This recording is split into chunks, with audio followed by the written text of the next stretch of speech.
and welcome to the overview of my first-person shooter developed using Unity 3D. Let me just show you the environment.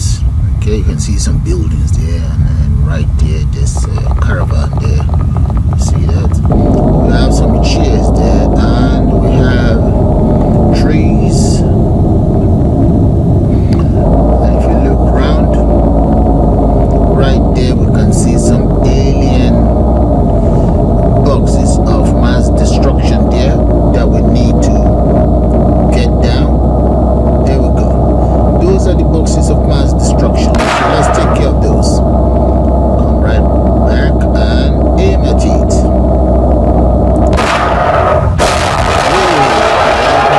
Try the other one. We still have some boxes hanging around. Guys, we're just cleaning up the area. So it's just an overview, like I said. So let's take care of this other one.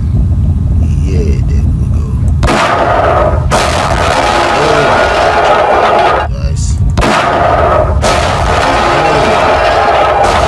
Oh, that's nice. Okay, it's a very beautiful tutorial and very advanced. You guys will like this. There's a lot of programming in there, and for the whole scenery, I love it. So it's just an overview, like I said earlier on. So what I'm going to do is I'm going to call it the end of this overview, and you guys will surely see the tutorial on YouTube. Bye for now.